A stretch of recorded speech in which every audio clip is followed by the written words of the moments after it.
Kindly sit down. Thank you.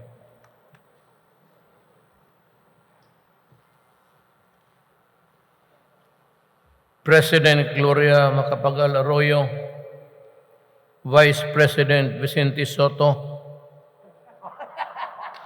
ah, Senate President, House Speaker Lord Alan J. Velasco, Executive Secretary Salvador Mijaldía, Senator Bongo, French Ambassador to the Philippines Michelle Buku, Labor and Employment Secretary Silvestre Bellio, Health Secretary Francisco Duque, Trade and Industry Secretary Ramon Lopez, Tourism Secretary Bernadette Romulo Puyat, Transportation Secretary Arthur Tugade,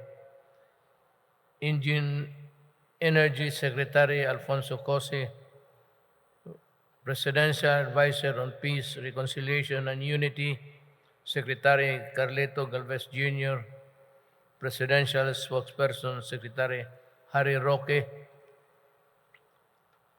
Chief Presidential on Legal Counsel Secretary Panelo, Presidential Assistant for the Visayas Michael Lloyd, Metro Development Authority Chairman Benjamin Abalus Jr., Basis Conversion and Development Authority Secretary Vivencio Dizon, Senator Sherwin Gatalian. I see another Gatalian here. There were two of them. West Gatalian, yeah.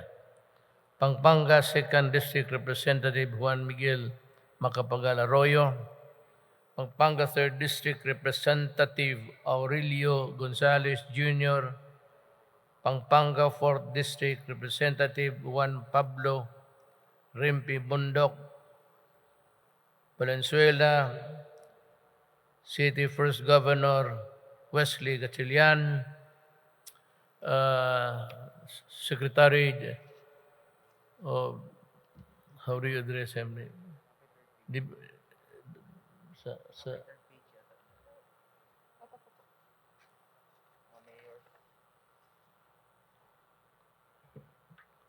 Pampanga Governor Dennis Pineda, another provincial governor, Pampanga Vice Governor Lilia Pineda, Magabalat Mayor Crisostomo Garbo, Angeles City Mayor Carmelo Lazatin Jr., Mayor City Francisco Moreno Dumaguso, and the other city and municipal mayors, the Chief of Police Guillermo Elishar, and the other members of the military warrior, fellow workers of government, ladies and gentlemen. That is the first part of my speech. I am only allowed 10 minutes, so that's 5 minutes. I have here 2 pages.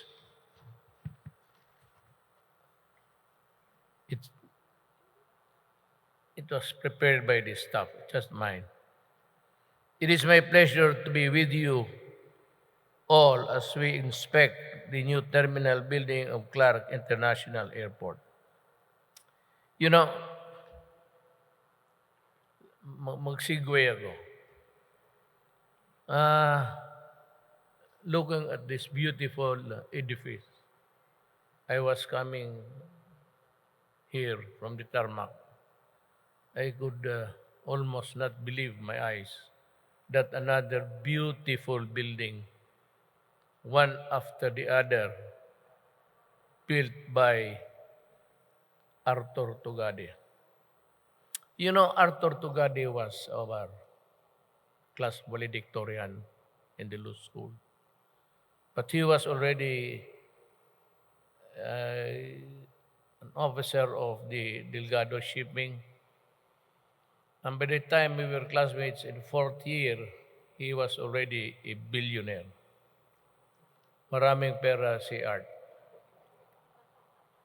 You know why I got Art? It has been my misfortune in life that really, may mga tao talaga, maybe slow learner or talagang mahina ang utak. But from high school to college, my standard grade was 75. And I graduated from high school almost 8 years, going 9.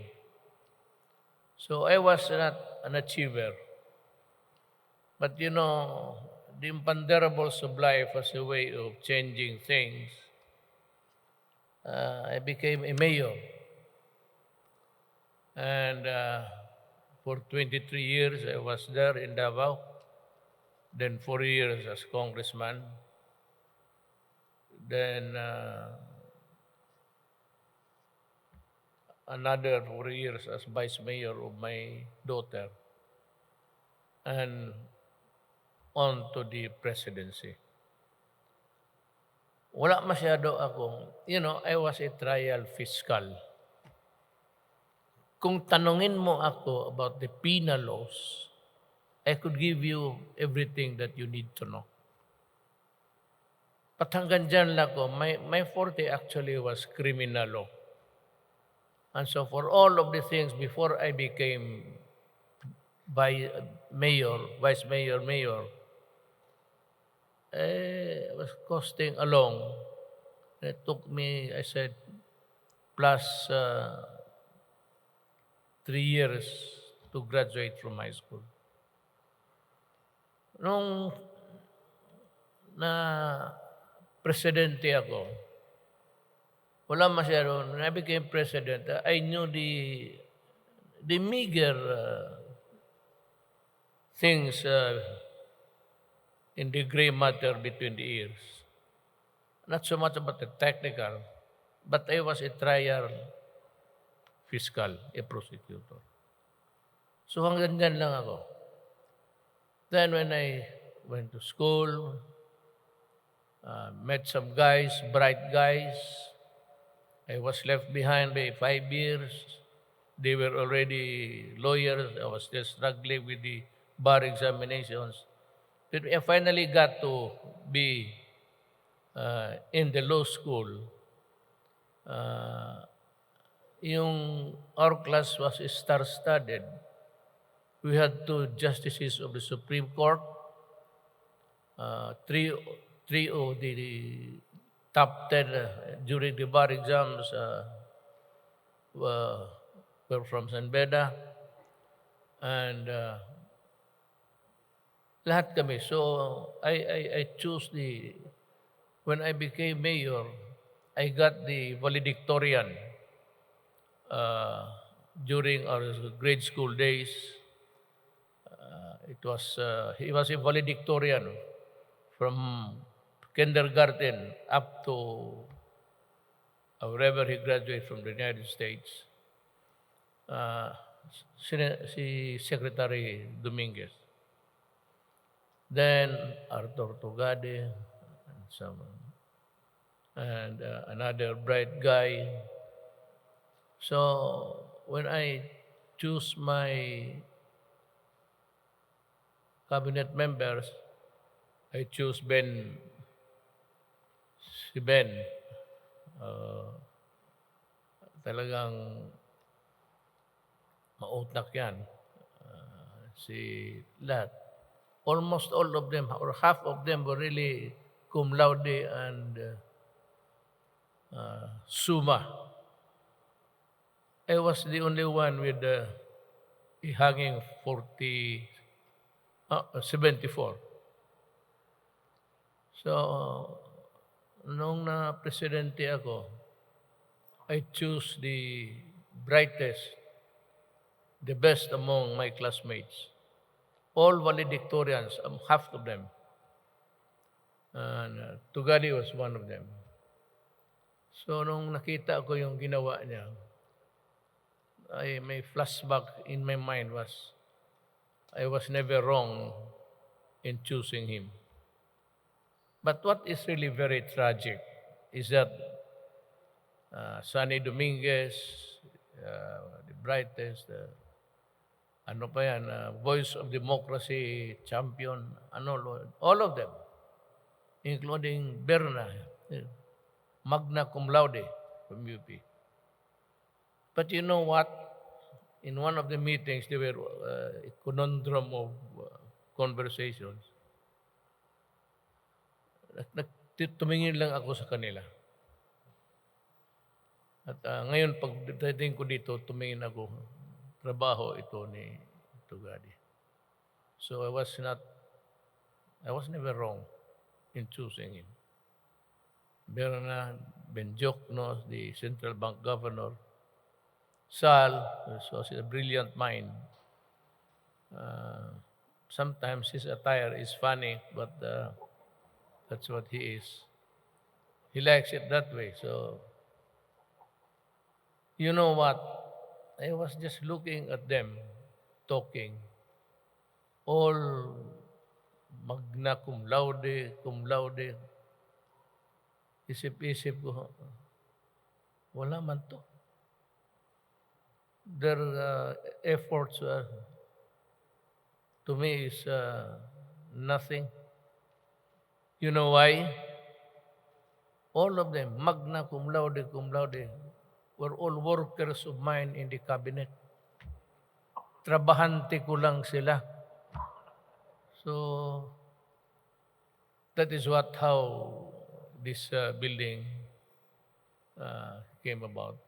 I talked to Tugadi and said, improve all the airports. Now in the Philippines, lahat ng airports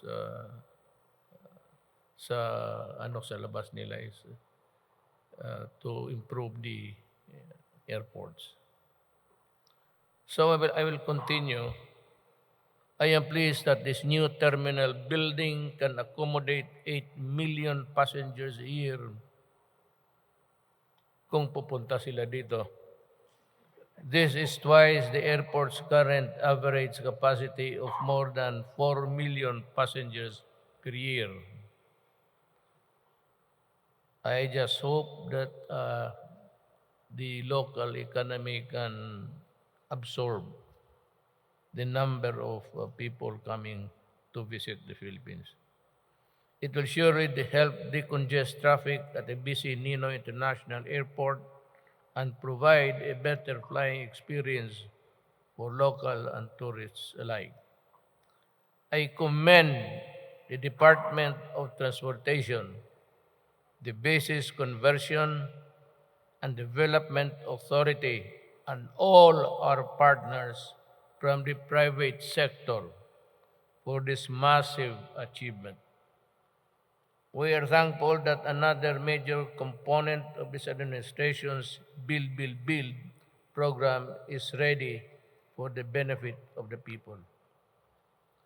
This structure before us reflects the administration's unyielding commitment to improve the quality of life of every Filipino by providing big-ticket infrastructure projects such as this that will improve connectivity, mobility, create jobs, and disperse economic activity to the regions.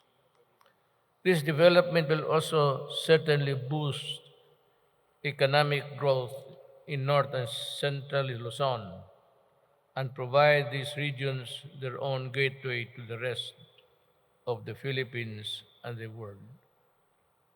As we continue to recover from the COVID-19 pandemic and adapt a new normal, may we all look forward to a safer, easier, and more comfortable travel experience here at the Clark International Airport. Once again, Congratulations at maraming salamat sa inyong lahat.